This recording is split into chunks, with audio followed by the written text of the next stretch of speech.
নমস্কার বন্ধুরা, কেমন আছেন সবাই? পাপিয়াস কিউলিনারি আর্টের আরেকটি নতুন ভিডিওতে আপনাদের সবাইকে স্বাগতম।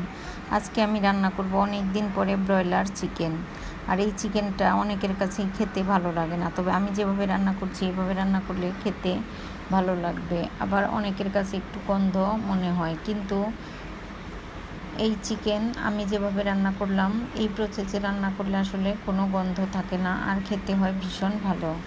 প্রথমে আমি তেল দিয়ে দিলাম পেঁয়াজ কুচিটা একটু ভেজে তারপর আমি অন্যান্য সব কিছু দিয়ে দিব। প্রথমে তেজপাতা দিয়েছি, জিরে ফোড়ন দিয়েছি, এবার দিয়েছি পেঁয়াজ কুচিটা ভাজা হয়ে গেলে দিয়ে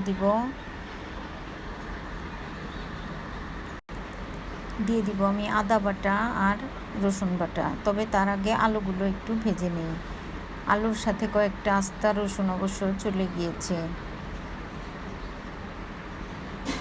আর আজকে আমি চিকেনে আস্ত রসুন দেব, কারণ আস্ত রসুনগুলো দিয়েই আমি আজকে চিকেন রান্না করব। যদিও আমি এখানে আদা রসুন পেস্ট দিব, তারপরেও আস্ত রসুন গোটা রসুনটা দিব। গোটা রসুনটা দিলে আসলে মুখে পড়লে খেতে ভালো লাগে, এই জন্য আমি গোটা রসুন দিয়ে আজকে মাংস রান্না করব। এখানে বাটা রসুনও দিয়েছি, গোটা রসুনও দিয়েছি, আর দিয়ে দিলাম স্বাদ মতো লবণ। আদা রসুনটা ভাজা ভাজা হয়ে গেলে তারপর অন্যান্য মশলাগুলো আমি দিয়ে দিলাম জল, খুব সামান্য জল, আর দিয়ে দিব হলুদ গুঁড়ো, ধনিয়া গুঁড়ো, জিরে গুঁড়ো, আর খুব সামান্য মরিচ গুঁড়ো। মরিচটা আমি পরে অ্যাড করব। আসলে আমি মশলা মাংস সব কষিয়ে তারপর আলাদা করে বাচ্চার জন্য একটু রেখে তারপর আবার ঝালটা ইউজ করব, ঝালটা দিব। এবার মশলাটা কষানো হয়ে গিয়েছে, মশলা থেকে তেল বের হয়েছে, আর এভাবে কষিয়ে তারপর চিকেনটা রান্না করলে চিকেনে কোনো গন্ধ থাকে না। আমি চিকেনটা খুব সুন্দর মতো ধুয়ে রেখে দিয়েছিলাম।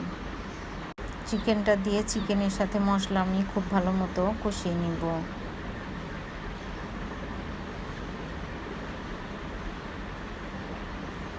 চিকেনটার সাথে মশলাগুলো ভালো মতো কষানো প্রায়ই হয়ে গিয়েছে, তবে এবার আমি ঢেকে রান্না করব।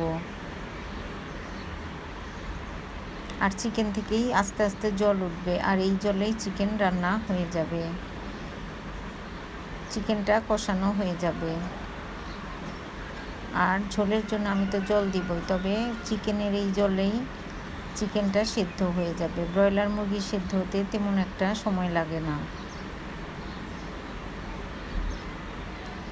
এবার ঢেকে ঢেকে আমি চিকেনটা সিদ্ধ করে নেব, কষিয়ে নেব।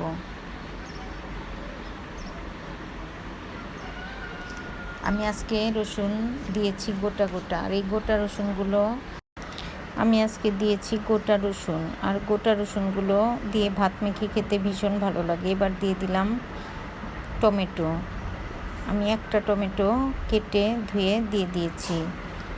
এবার মাংসটা প্রায়ই কষানো হয়ে গিয়েছে।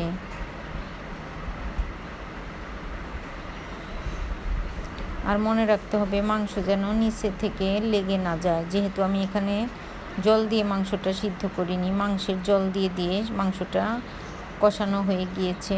এবার আমি মাংসটা আলাদা করে নিয়েছি। এবার দিয়ে দিব মরিচ গুঁড়া, স্বাদ মতো, যতটুকু আসলে ঝালের জন্য আমার দরকার আমি ঠিক 2 চামচের মতো মরিচ গুঁড়া দিয়ে দিলাম। আর আজকে রান্না করব ঝাল ঝাল করে চিকেন। এবার দিয়ে দিলাম ঝোলের জন্য জল, পরিমাণ মতো জল দিয়ে মাংসটা খুব জলের সাথে নেড়ে চেড়ে দিব।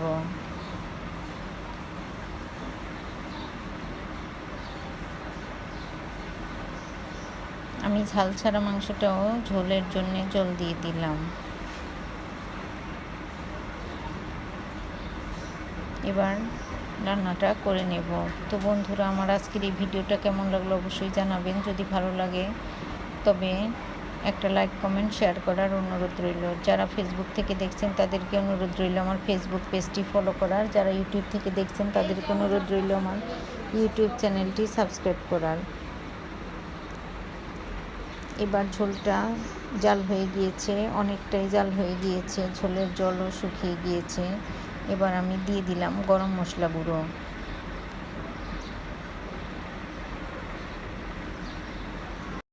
তো বন্ধুরা, আজ এ পর্যন্তই, দেখা হবে নতুন কোনো ভিডিওতে। সে পর্যন্ত সবাই সুস্থ থাকবেন, ভালো থাকবেন। ভিডিওটি দেখার জন্য সবাইকে অসংখ্য ধন্যবাদ। এবার দুটো মাংসই আমার রান্না হয়ে গিয়েছে, ঝাল মাংস আর ঝাল ছাড়া মাংস দুটোই রান্না করে নিয়েছি। তো বন্ধুরা, সবাই ভালো থাকবেন, সুস্থ থাকবেন।